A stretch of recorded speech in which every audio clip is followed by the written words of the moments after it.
时间预留空间，这烟火滚烫人间，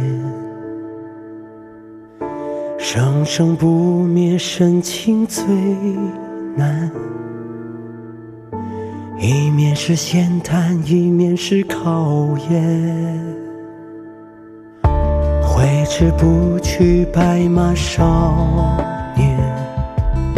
这青葱郁郁从前，苍茫时刻，人心最难。有人出列，有人出现。肩并肩向前走，正义使然。静等时间给出的答案，坚持勇敢，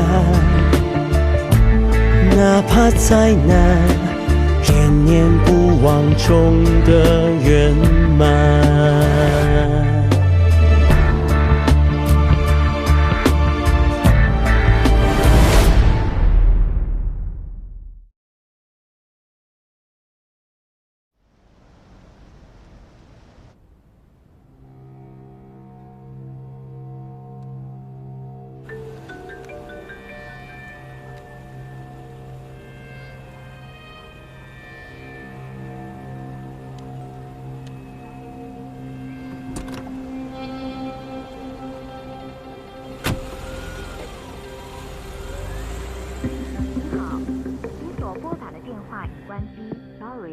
The subscriber is dialed is power off.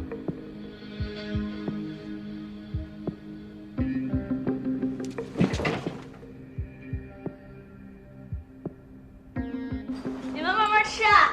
谢谢，你辛苦了啊，辛苦了。谢谢。来，请允许我先以水代水，敬大家一杯。我呢，来执行局的时间不长，但是惹的麻烦不少。我先给大家道个歉，尤其是楚庭长，我得真诚地跟你说一声对不起。都在水里了，我先干为敬。席法官，你先别喝，坐下。啊，干啥？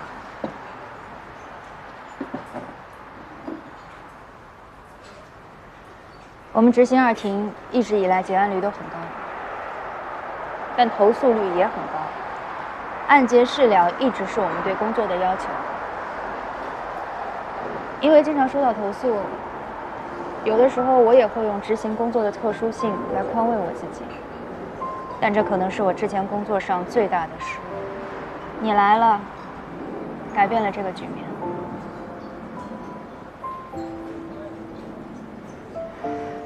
我现在想说的是，执行局有史以来，被执行人和申请人联合起来送锦旗，这是第一次。席法官让我们见识到了什么是有原则、有温度的执法。这不仅扩大了案结事了的内涵，还融洽了我们和群众之间的关系。席法官，你给我上了一课。我希望从今以后，我们执行二庭的每一个人都要向齐法官学习。所以今天的第一杯，我们一起敬齐法官。哎，别，楚庭长，不至于，你这么一说，我都不会了。来，我们以水代水，敬齐法官，我们先干为敬。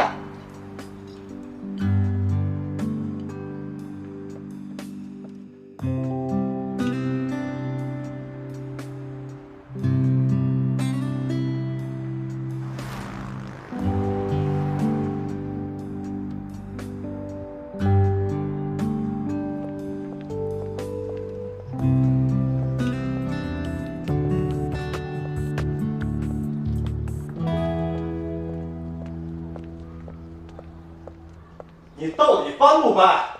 你让邻居们看看啊，有你这样的吗？这房子到底什么时候腾出来？你可别耍无赖啊！不搬不行。是啊，你今天必须搬。我就不搬，董明白的房子你们找他去，他还欠我钱呢。不是，怎么就跟你说不明白呢？董明已经把这房子卖给我们了，你一直赖在这儿，说怎么回事啊？各位，有话好好说啊！姐，你怎么来了？兰兰，这怎么回事啊？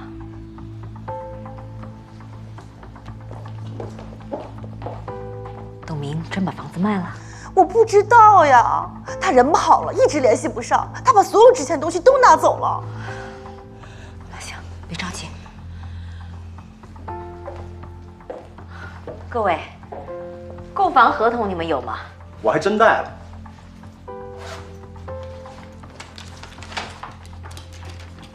复印件。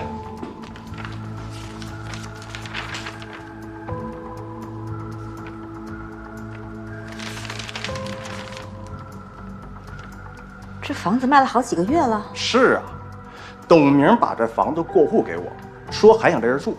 我说那就租呗，月租15000，结果到现在欠了2个月的房租，人还联系不上了。租房合同有吗？有，我今天还全带了，要什么我有什么。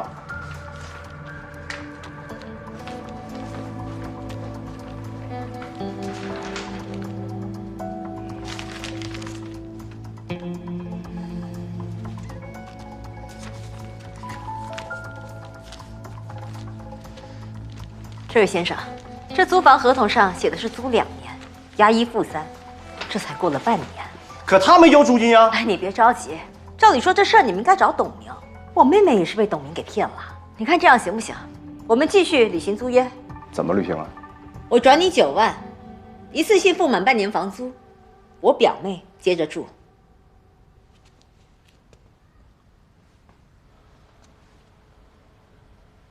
行。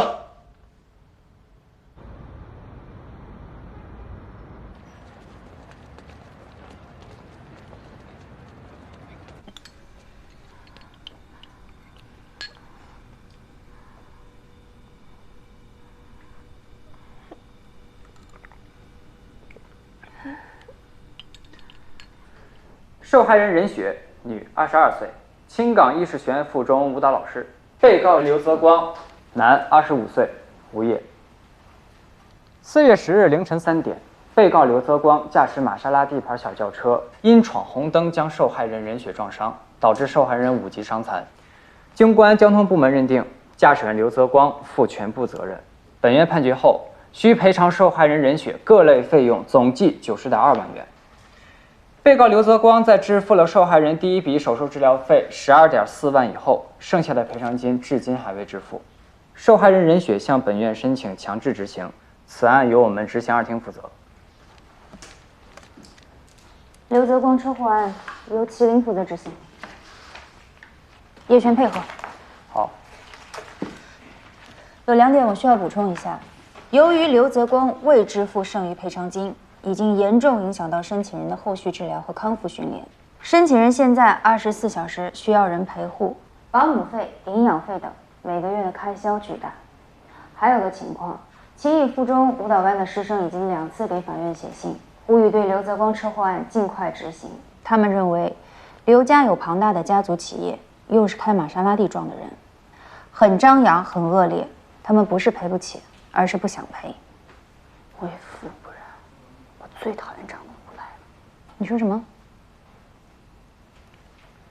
我坚决要求参加对刘泽光车祸案的执行。你还有其他工作？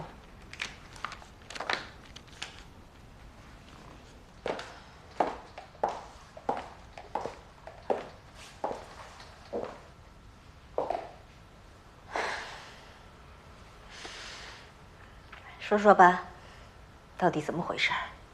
董明把我的钱骗去填他那个永康健身器材厂的窟窿了，我还给他做了担保。继续说。我把钱给了他，我那美容院的现金流就不行了。他说有渠道，能给我进一批特价产品，我就信了他。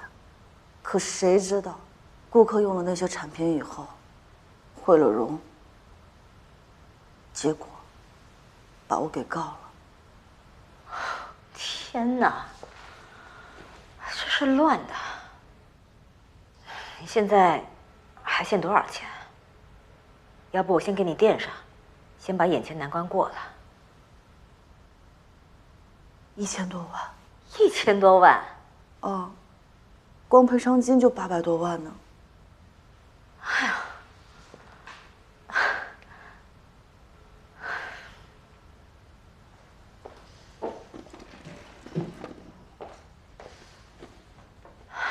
兰兰，你既然帮董明做了担保，那你在承担他债务的同时，也应该承接他的债权呐。你把永康健身器材厂卖了，不就够还债了？他那破厂子早就卖给启伦集团了，卖给启伦集团了？要债的逼得紧，1010万就给卖了。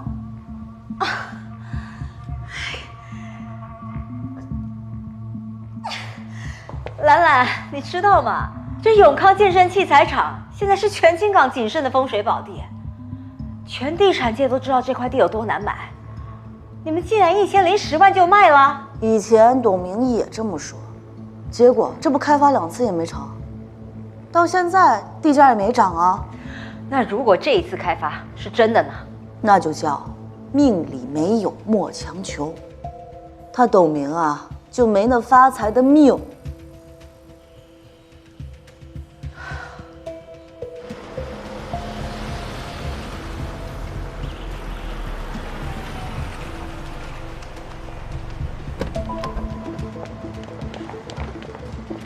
刘初儿，你躲什么躲呀？儿子事你到底管不管？我可告诉你啊，你要是不管，这日子没法过了。你是不是逼着我跟你离婚呢？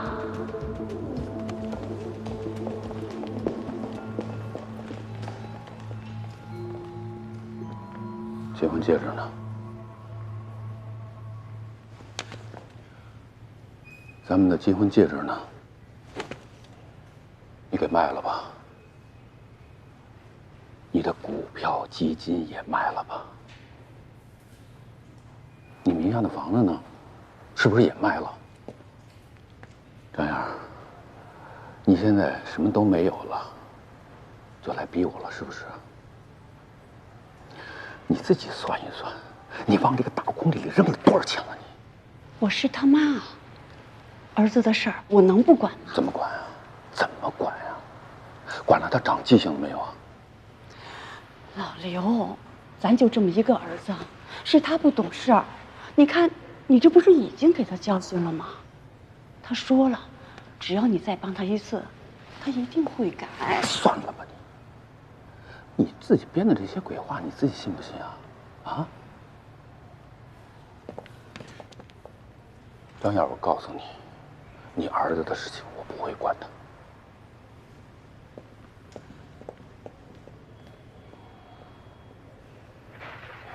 上人手。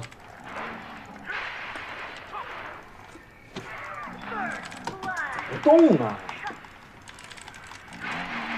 给我点经验。外卖到了。啊，买卖。啊。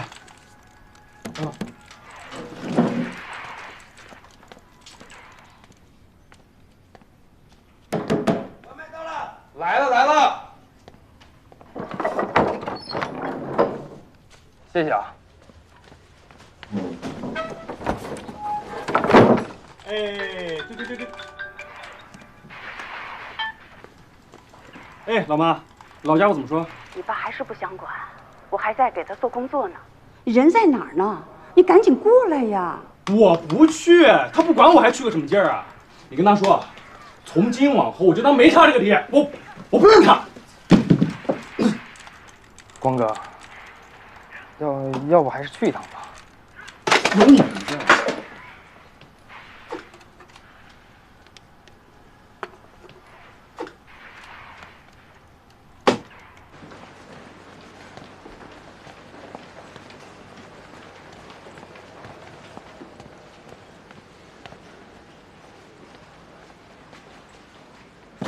妈，您回去吧。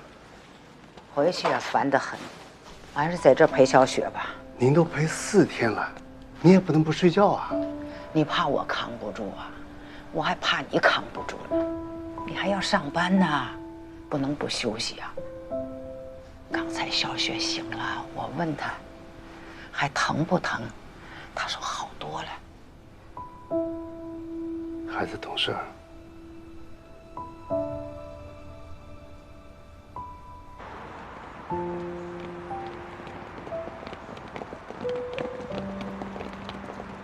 除了那台玛莎拉蒂，刘泽光的名下就真的什么财产都没有了吗？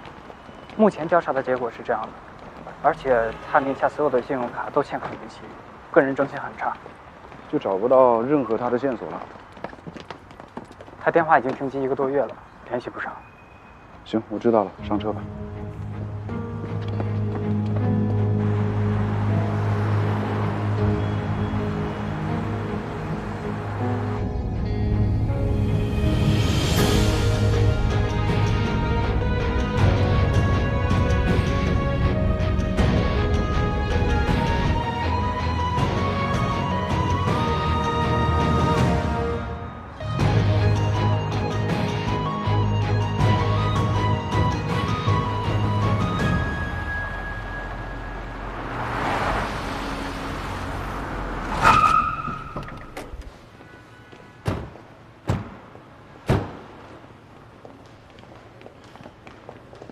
先生您好，请问你们找哪位？先生，哎，各位经理，今年的市场环境很难，虽然大家都非常努力，但离我们的业绩目标还差得很远。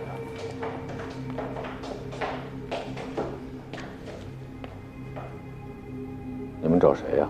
刘川，刘总是吧？幸会。没看见我正在开会呢吗？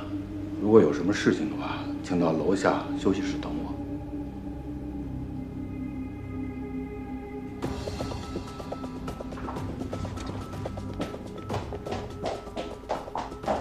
3位这边请。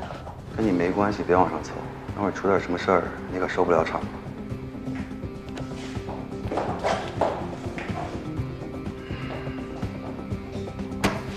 来。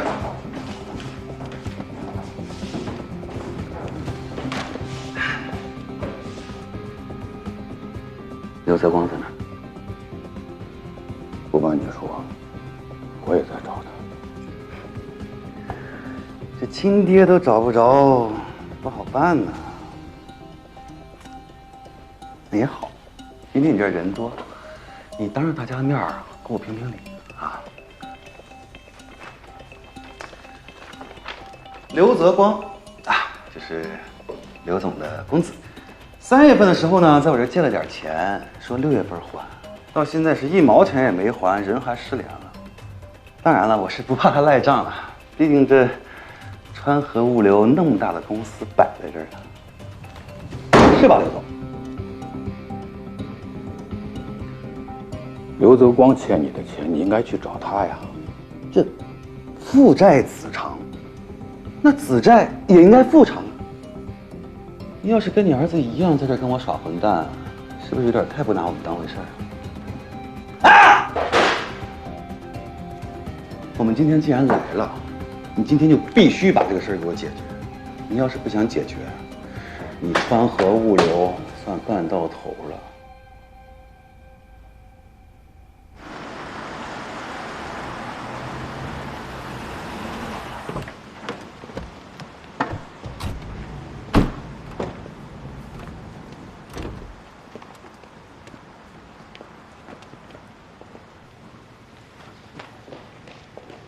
好，请问你们找谁？刘川。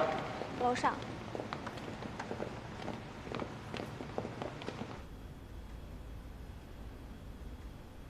欠你多少钱啊？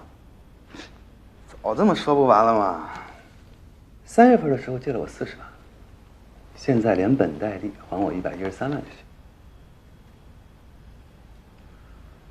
你们这是高利贷呀？高吗？我不觉得高。他当时可是说这是救命的钱，我觉得刘公子一条命不止这100来万吧。今天这个钱，你是还也得还，不还也得还。收高利贷的现在都那么高调的吗？是啊。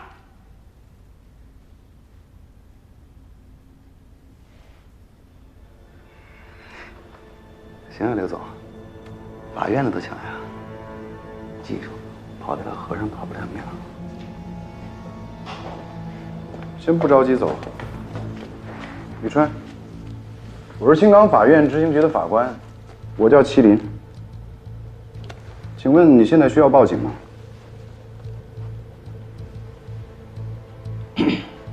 不用。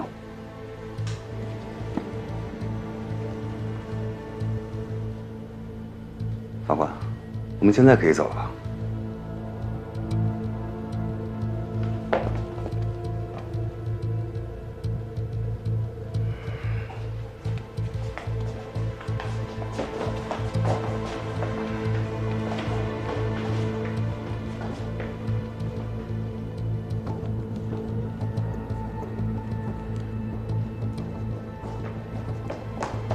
不好意思，妹妹，我是他老婆。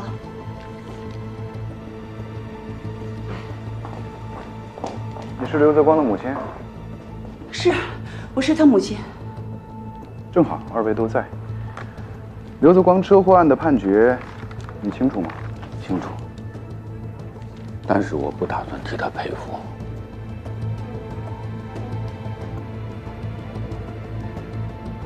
不违法吧？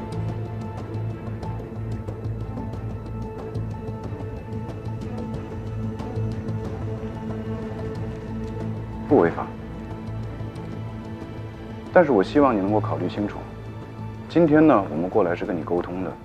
如果我们查出刘泽光有转移财产的行为，他有可能是要负刑事责任的。我知道。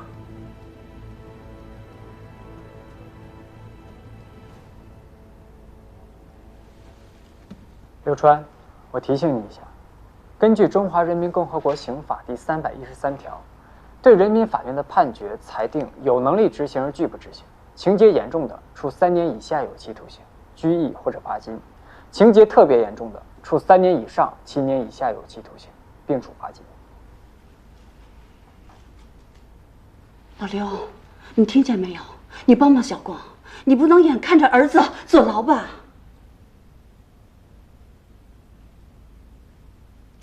秦法官。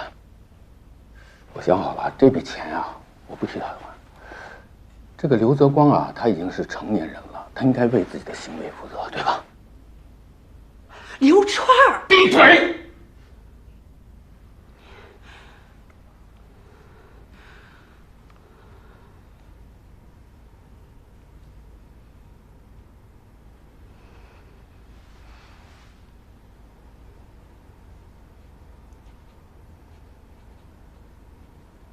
还有一件事啊，刘泽光呢，手机停机了，现在处于失联状态。你们知道他现在在哪儿吗？不知道，我和他已经好长时间没联系了。哦，还有啊，秦法官，我希望啊，以后刘泽光的事儿啊，你们就不要再来找我了啊。啊，今天就这样了，谢谢。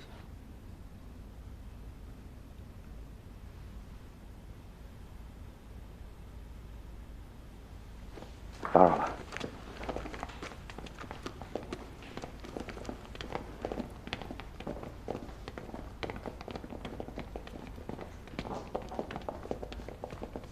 刘川，你心也太狠了你！你不怕儿子坐牢吗？你不怕你追着人把男人打死吗？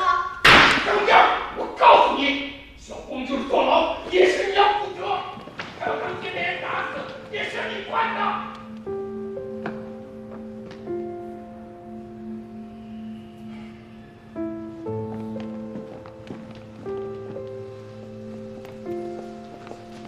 延安阳已经查了刘川和张燕的通话记录。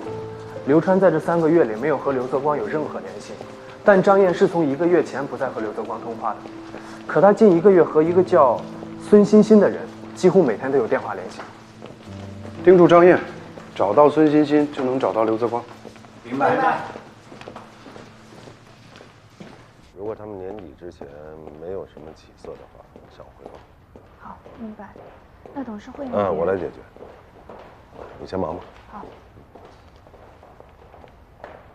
沈处长，请坐。董明找不到了，你知道吗？我不知道。陈总，你们到底准备什么时候给工人结工资？他们现在又开始闹事儿了，政府的压力很大，楚市长因为这个事儿也是大发雷霆。哎呦，你说为了这件事情，让楚市长都发火了，确实是我工作上的重大失误。您放心，昨天我们连夜开会做出了决定。虽然我们都是让这个董明给骗了，但是我们启伦集团一定会担负起社会责任，替政府排忧解难。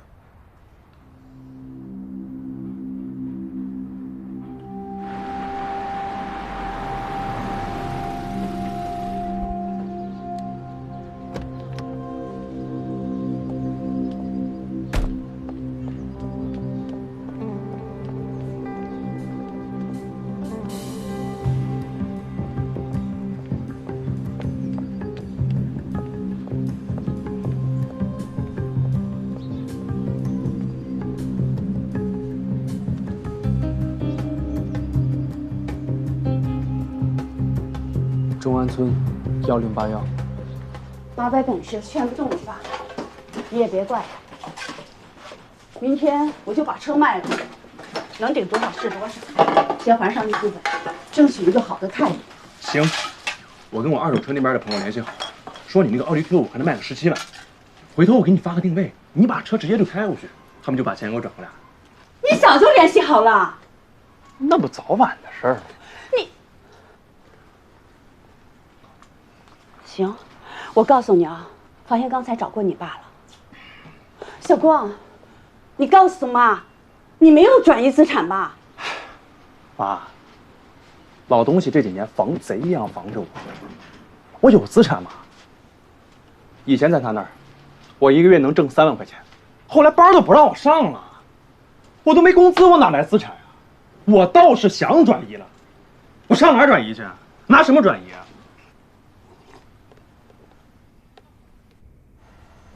我跟你们打了多少次电话了？你们总说能解决，能解决。这么长时间过去了，你倒是解决呀！当时就是怕我们把事情闹大，所以才随口糊弄我们的吧？现在董明也找不着了，我们找你们法院，你们也说没钱，你们让踢皮球，让不让人活了？还钱！还钱！还钱！还钱！还钱！还钱！还钱！还钱！还钱！还钱！大伙安静一下，听我说。哎，都先听我说一句，好不好？啊，还是这样。按约定啊，这第2笔款应该由启伦集团呢把款打到我们法院的案款专用账户上来。可是至今为止，我们法院没有收到啊，这中间发生了什么，我们真不知道。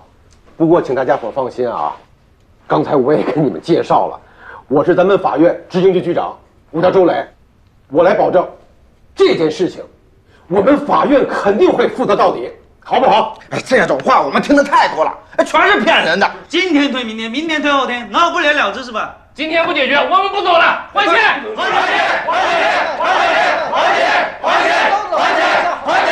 还钱！还钱！还钱！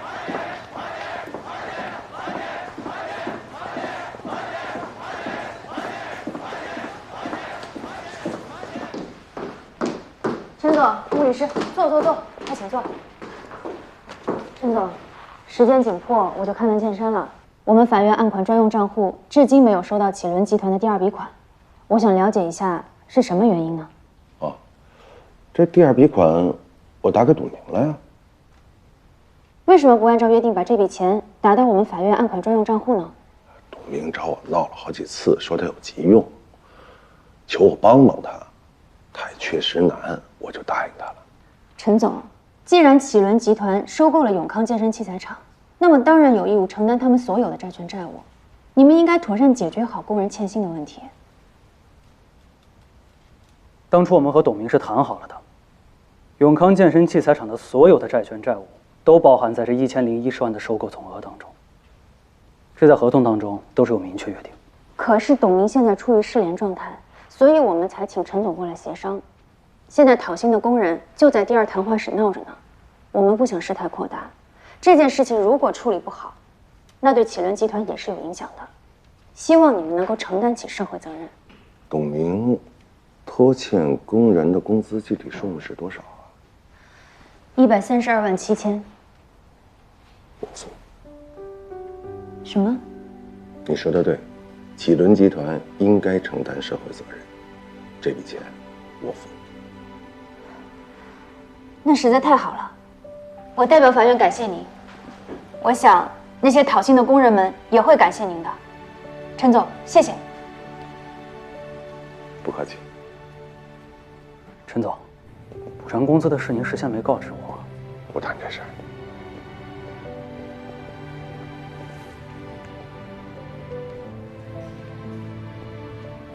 如果董明永远找不到，那这笔钱就有可能追不回来了，相当于您收购永康健身器材厂多花了132万7千。1个小时以后，财务总监会把现金送过来。这件事情你一定要处理好。您放心。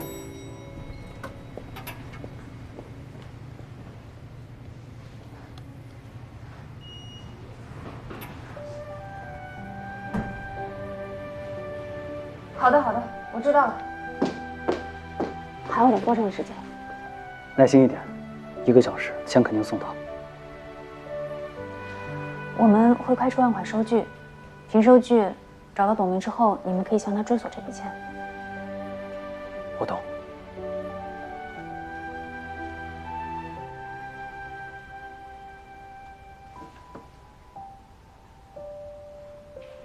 谢谢你。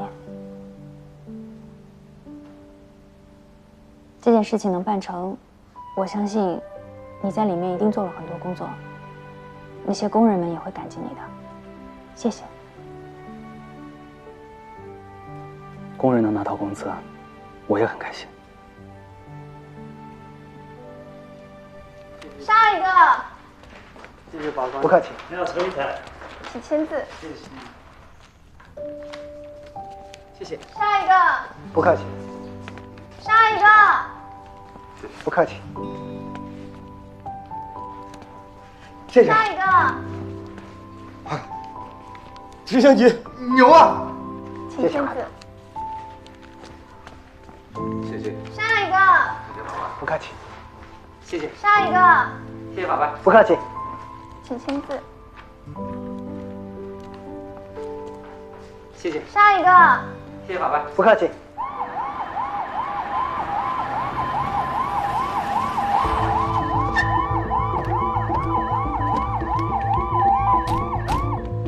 徐法官，怎么样？中安村1081号，张烨进去后就一直没出来，还有那栋房子有前后2个门。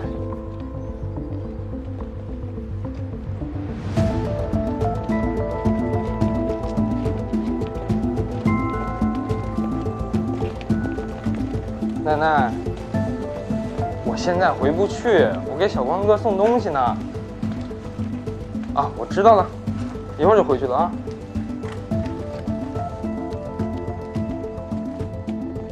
有人在吗？我们是法院的。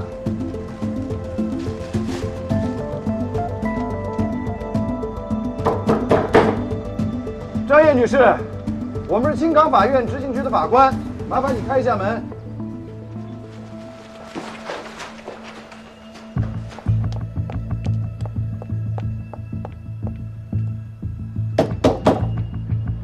张烨，我们知道你在里面。我们现在怀疑你藏匿被执行人刘泽光，麻烦你配合开门。妈，你不会是从我爸那直接过来的吧？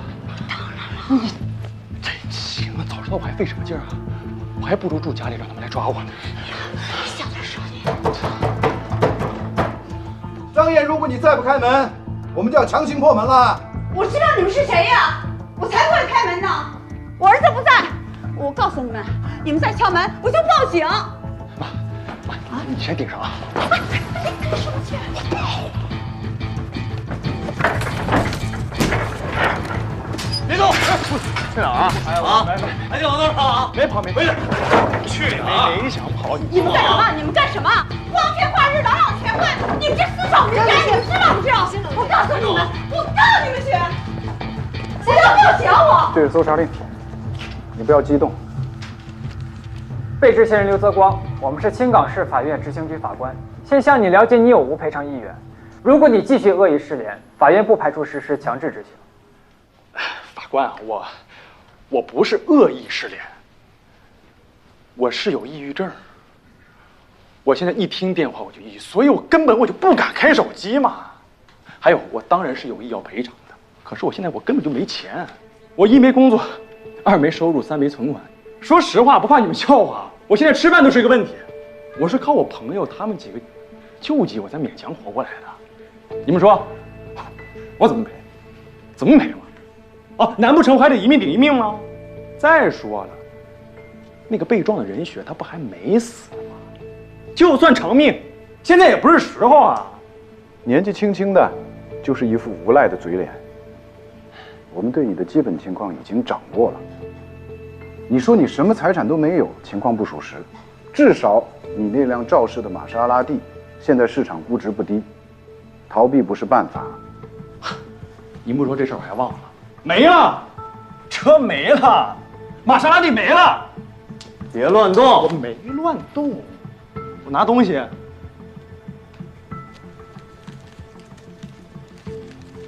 车撞太狠了，报废了。这是报废单。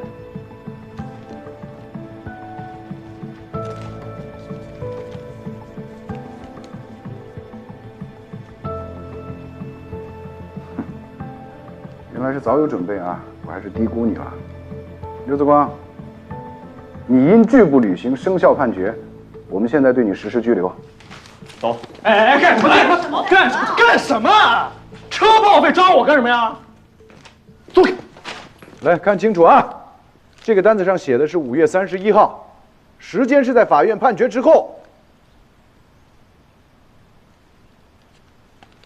什么意思？我听不懂。听不懂是吧？叶璇，你告诉他。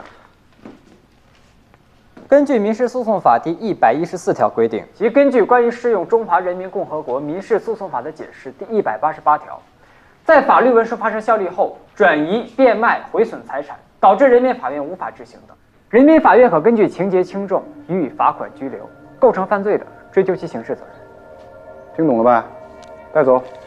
走吧，走，妈妈，别动，别动，别动，妈妈，别动，我走。张燕女士，如果你再继续妨碍我们执行公务，我们同样可以对你采取强制措施。带走。好，走，妈，快给老头打电话，让他救我妈。走，妈。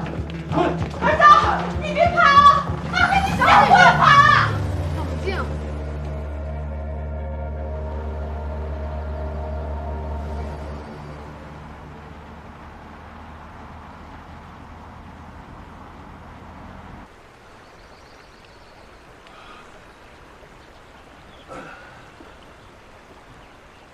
我们已经全额付款买下了永康，这额外支付的132万7的工资款，怎么入账啊？那是财务总监的事儿。你想跟我说这130多万不该花是吧？做企业不是办慈善，这话是您教我的。对，做企业就是要讲求利益。那你想过没有？我为什么要去支付永康脱险工人的工资啊？那是给沈四方面子。但我为什么要给沈四方面子？那是为了给楚市长面子。你别忘了，沈四方可是楚市长的前任大秘，而给了楚市长面子，我们就是配合了政府工作，完成了政府任务。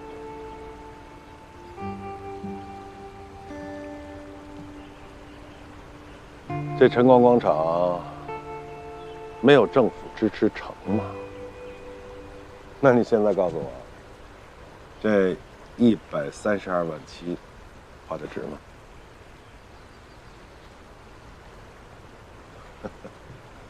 看看这块地方怎么样？挺好，就是离市区远了点儿。现在青冈市里的太乱了，我就想找个耳根子清净的地方。啊，这天湖啊，我租了15年。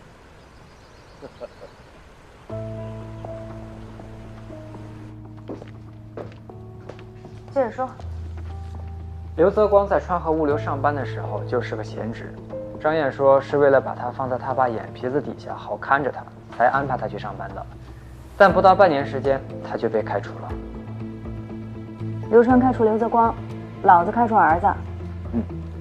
据传闻，是因为刘泽光总是在上班的时间打游戏，影响不好，所以刘川才开除了他。那其他的情况呢？这几年刘泽光的账户每年都会有几百万的进账。我们通过反向查询了解到，从2018年开始，张燕每年都会卖一套房子，钱全部转给刘泽光。一套房子好几百万，他一年能花了这么多钱？所以我认为这是第一个疑点。刘泽光一年要花出去几百万，照常理说，至少他会留下手表、钻石、名车或者其他的奢侈品。可是我们查过之后发现，他什么都没有留下，这不正常。你是不是怀疑他？我第一时间就对他进行了尿检，阴性，他没有吸毒，而且我联系过公安机关，他也没有吸毒史。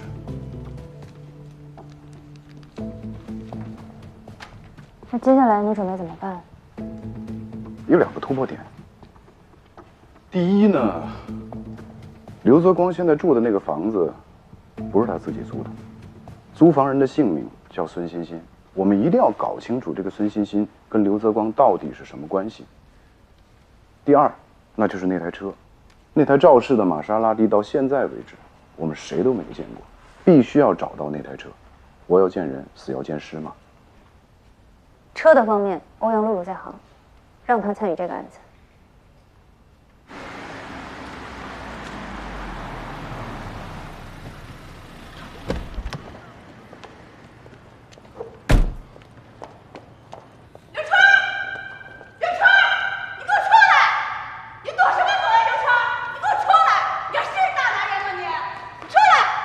张总，您别急，什么事儿啊？什么事儿啊？我找刘川，刘川，你给我出来！你变化关机，人不回家，你还是不是男人呢？女儿消失是不是呀？你儿子你还管不管了？你给我出来！张总，这刘总确实不在这儿，他走的时候交代，让您别找他。什么？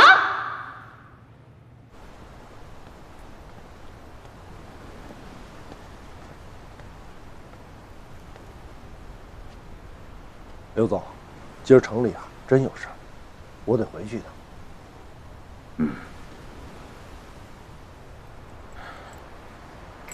钥匙啊，给你放这儿，你爱住多久住多久。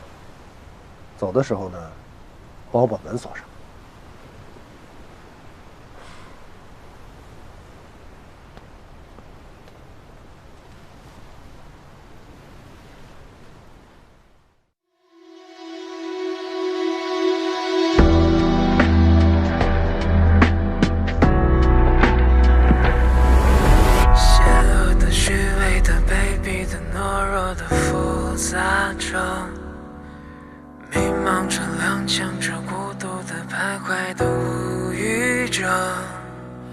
伦理的、道德的、消失的、寂寞的蔓延着，久违的、失语的、热闹的、不安的憧憬着，落水的、抢救的、奖励的、无力的躲避着，逃跑的、安静着、吵闹着、混沌着、崩溃着，阴暗的、黑暗的破坏着，都无力面对。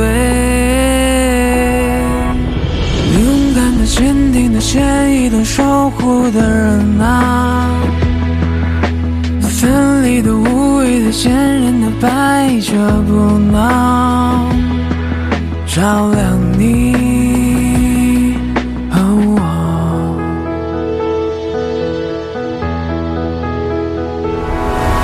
邪恶的、虚伪的、卑鄙的、懦弱的，复杂着，伦理的、道德的、消失的、寂寞的蔓延着，阴暗的、黑暗的破坏着，都无法抵挡。